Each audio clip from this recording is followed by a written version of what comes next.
الله الرحمن الرحيم. الحمد لله رب العالمين والعاقبة للمتقين والصلاة والسلام على أشرف الأنبياء والمرسلين وعلى آله وصحبه أجمعين. أما بعد، السلام عليكم ورحمة الله وبركاته. معزز سامعین کرام، 40 نویہ کی 34ویں حدیث، اس کا ترجمہ اور اس سے مستنبط چند فوائد و احکام آپ کی خدمت میں پیش کیے جا رہے ہیں۔ عن ابی سعید الخدری رضی اللہ عنہ قال سمعت رسول اللہ صلی اللہ علیہ وسلم يقول من رأى منكم منكرا فليغيره بيده فإن لم يستطع فبلسانه فإن لم يستطع فبقلبه وذلك أضعف الإيمان، رواہ مسلم۔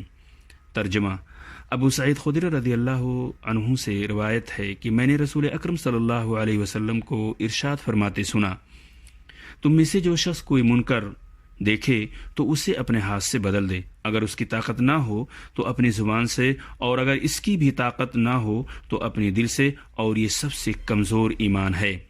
اسے مسلم نے روایت کیا ہے۔ محترم سامعین، اس حدیث سے بہت سارے فوائد و احکام مستنبط ہوتے ہیں۔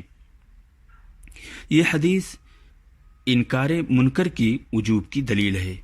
منکر کا انکار ایک فریضہ اور ایمانی وصف ہے جس کی ادائیگی ہاتھ یا زبان یا دل سے حسب استطاعت ضروری ہے۔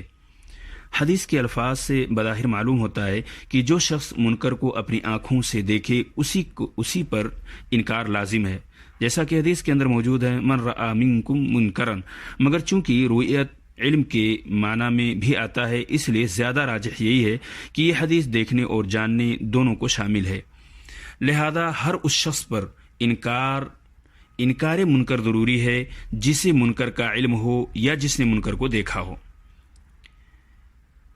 سامعین کرام، انکار منکر کا پہلا درجہ یہ ہے کہ اگر طاقت ہو تو ہاتھ سے روکے۔ مثلا حاکم اپنے محکوموں کو، آدمی اپنے گھر والوں کو، استاد اپنے طلباء کو انکار کے مفہوم میں اس منکر کو ختم کرنا، اس کے مرتکب کو تنبیہ، سزا کی دھمکی اور سزا دہی وغیرہ سب داخل ہیں۔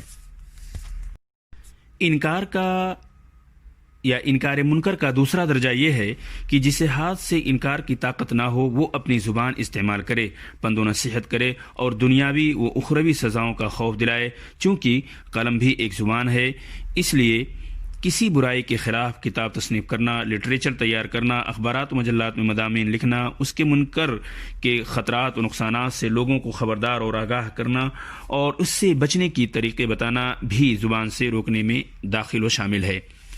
انکار منکر کا تیسرا درجہ یہ ہے کہ دل سے انکار کرنا۔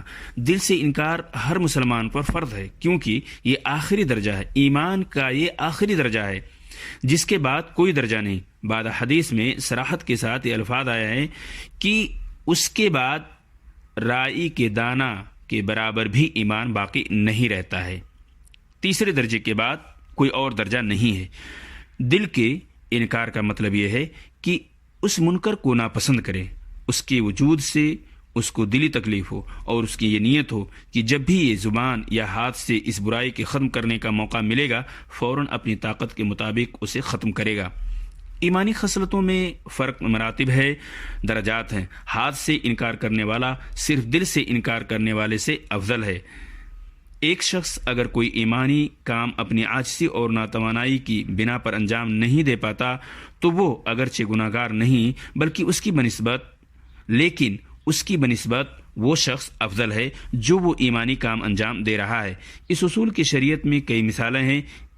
ایک مثال عورتوں سے متعلق وارد وہ حدیث ہے جس میں نبی اکرم صلی اللہ علیہ وسلم کا ارشاد ہے کہ عورتوں کے دین کی کمی یہ ہے کہ وہ ہر مہینے کئی دن اور کئی راتیں نماز نہیں پڑھتی۔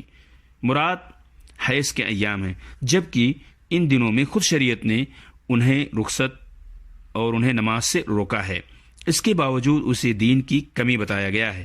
دوسری مثال یہ ہے کہ ایک امیر اپنے صدقہ و خیرات کی بنا پر اس فقیر سے افضل ہے جو صدقہ و خیرات نہیں کر سکتا، اگرچہ وہ صدقہ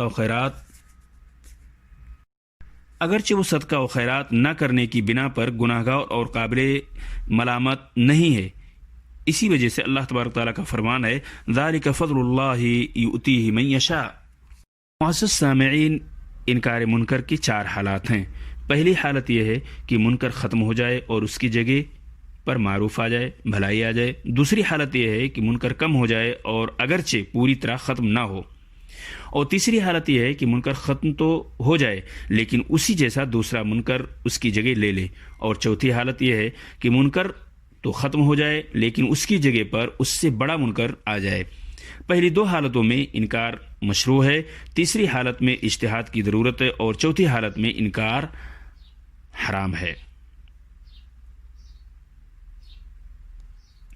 سامعین کرام، برائیوں کے انکار میں اگر مسلمان کوتاہی برتنے لگیں تو اس کا انجام نہایت بھیانک اور نہایت ہی برا ہوگا۔